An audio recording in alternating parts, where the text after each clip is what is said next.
apparently one of the Republican senators on the committee was not really interested in per se on the labor surge. Apparently, he was more interested in challenging the head of the Teamsters to a physical duel. I don't really know what happened between these two, but take a look. Sir, I wish you was in the truck with me when I was building my plumbing company. Myself and my wife was running the office because I sure remember working pretty hard and long hours. Pretends like he's self-made. What a clown. Fraud. Always has been, always will be. Quit the tough guy act in these Senate hearings. You know where to find me. Any place, anytime, cowboy. Sir, this is a time, this is a place. If you want to run your mouth, we can be two consenting adults. We can finish it here. Okay, that's fine. Perfect. You want to do it now? I'd love to do it right now. Well, stand your butt up then. You stand your butt up. Oh, hold on. Big guy. Oh, stop it. Is that your solution every Hold it. No, sit down. Sit down. Okay. You know, you're a United States Senator. Sit down. Active. Oh, okay. Sit down, please. All right. Can I respond? Mr. Chairman? Hold it. If Hold we on. can, This no, is I have what the he mic. said. I'm sorry. This is Hold what it. he said. You'll have your time. Okay. Can I respond? Oh, no, you can't. This is a hearing. And God knows the American people have enough of contempt for Congress. Let's not I don't make like it worse. thugs and bullies. You have, And that's you what- have I don't like you because you Hold just it. described yourself. Hold it. You have the mic. Yeah. You have time. All right. Make your statement. Then let's do this, because I did challenge you and I accepted your challenge, and you went quiet. No, I didn't go quiet. Hold on. No, You challenged me to a cage match, No, acting like a sir. 12-year-old schoolyard Hold it. bully. Excuse Sir, me. hold on. Hold it. No, excuse me. I have the I mic. will say exactly. Senator what you Mullen, said. I have the mic. You have questions on any economic issues, anything that say, go for it. We're not here to talk about physical abuse. You brought. We're not him talking in. about, of course I And, did. and let me show you his hearing, because I want to expose this thug to who he is. And Could you not point at me? That's disrespectful. All right. I don't care about respecting you at all. I respect don't people that respect you at all. respect. So All right, hold it. let me Hold it. No. You're one of Yeah, 100 of the most Hold elite it, people. please. Act it. Please.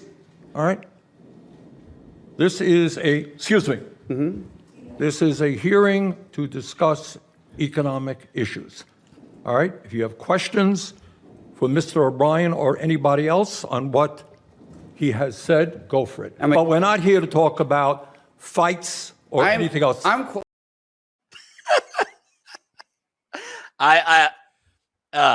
I was only interested in clickbait, I would have led with that. But imagine Bernie with his grandkids. That was something else.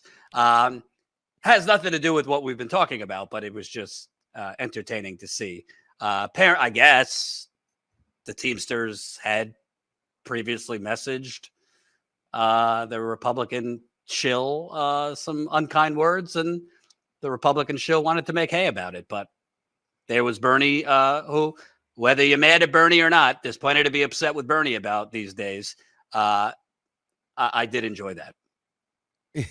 I don't even know what to say, man. I mean, bottom line is that I wasn't sure who was who. I didn't know the guy from Adam. That I didn't was know him from Adam. Senator Mark Wayne Mullen. I don't know if that's his porn name or his real name, but his Mark Wayne Mullen, Oklahoma senator. The idea that the guy literally said that he would, like, if he was in the truck, he would kick his ass and stuff like that is pretty hilarious. I'll just leave it at that. And that was the senator with the head of the Teamsters. Anyway, point being, before we move on to the next topic, I think most of these Bernie hearings are kind of just Bernie wanting to be Bernie, but I think this was useful because I think something you said is really important. Sure, nobody wants this process of, reviving organized labor to take 20 years, but it's not going to take 1 year. It is going to be a process, but the fact that we're talking about labor, the fact that there's hearings about labor, the fact that there's even media coverage, the media is forced to cover strikes, union organizing.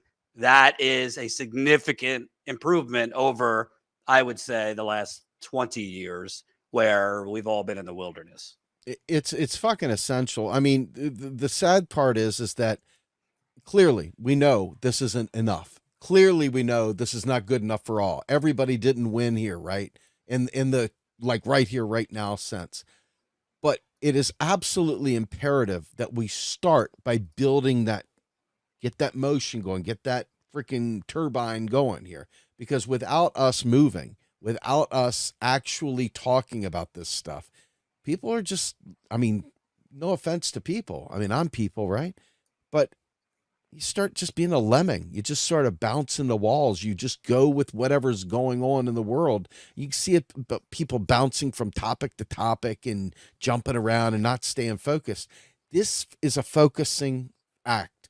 It may be small. It may be a small group of people that are really focused on it, but it starts there. It has to start there. And the communication is huge. We need that.